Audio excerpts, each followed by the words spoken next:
Welcome ladies and gentlemen to another episode of These Are the Voyages. This episode is a little unusual. Rather than one of the featured episodes, we'll be looking at a hidden mission. Those of you who have been doing the various True Way missions in Eridani will have been acquiring these things, computer core fragments. They are semi-rare drops. You usually have to do 3 or 4 days worth of missions to get them, and if you collect 10, you get various goodies, notably the True Intentions accolade, along with a shiny medal. Indeed, there we go. You also get access to a mission that is hidden in the Donatu system. You can talk to Captain Drake, he will give you the mission, and we'll toddle over to Donatu now. As a side note, for those of you who are wondering what I'm talking about, there are 2 missions that aren't necessarily hidden, but aren't particularly well advertised either. One is in the Alhina system in Eta Eridani, which has you defending a series of fuel tanks, and the other is down by Case 7, whereby you are defending a disabled freighter. I may well cover those in another video. Anyway, Donatu 2 has apparently acquired a small Cardassian problem, and the Cardassians have acquired Federation derelict. Yes, of course, nobody ever dares pull over a Federation starship, so if they get it operational, we're going to have a slight security problem.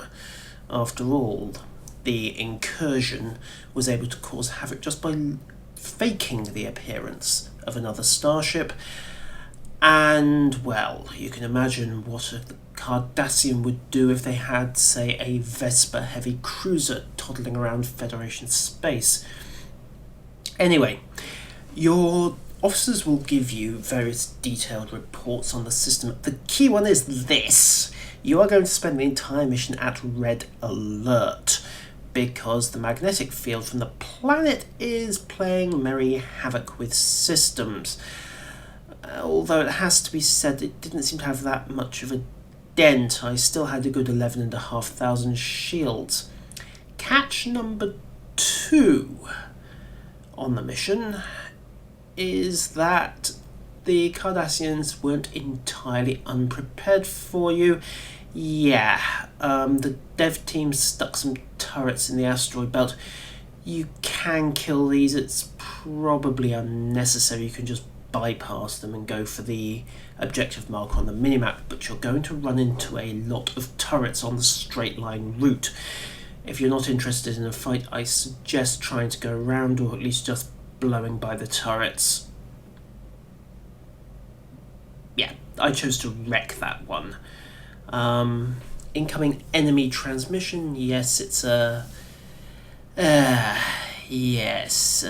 True Way facility, pretty much declared as such, which is going to cause some interesting questions later on when the Cardassians forget about that little admission.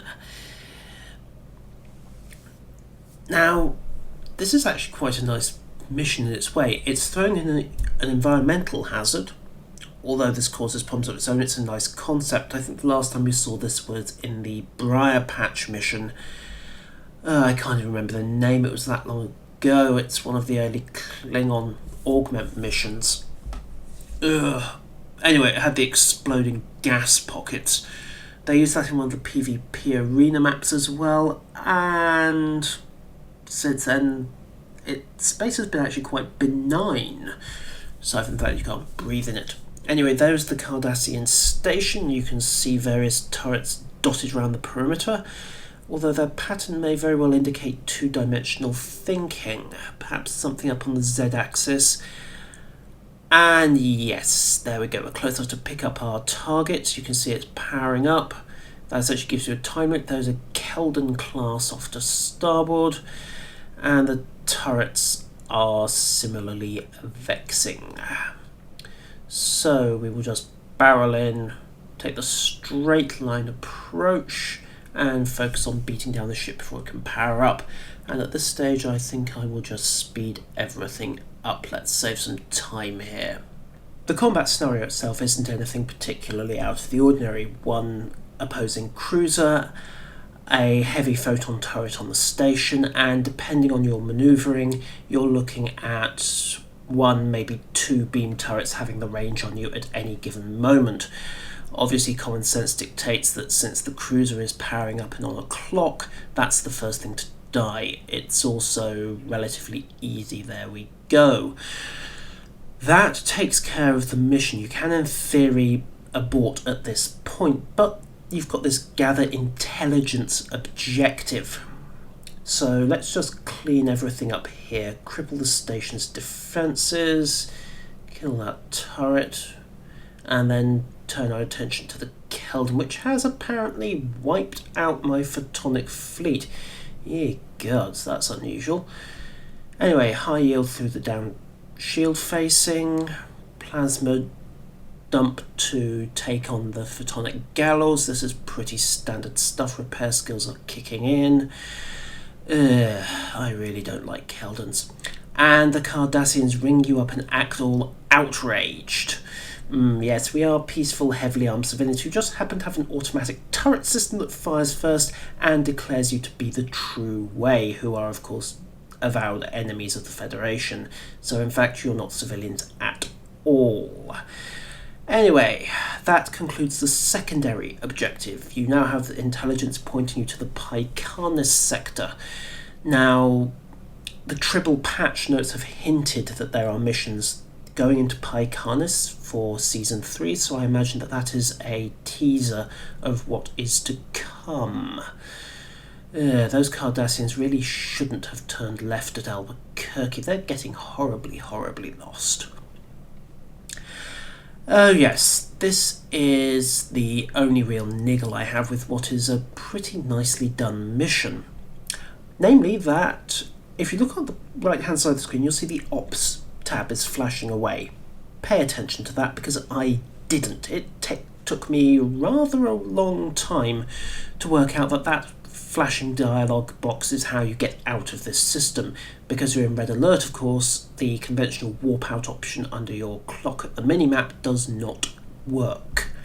Neither does the Excelsior's custom transwarp drive, which is another thing entirely. And yes, you probably can fly out of the border of this effect, but in retrospect, flying to the planet wasn't the safest choice, or indeed the smartest one. So, what to make of this mission? I think it really highlights how far Cryptic have come from the days of kill 5 packs, yay, have a cookie that we suffered through at release, and ye gods, I hope the Foundry gives us the option to do more than that.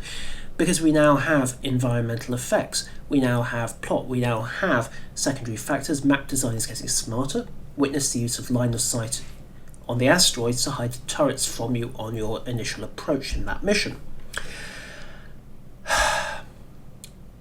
Stripping it down, of course, it still does just to destroy this mission, but hell, who cares?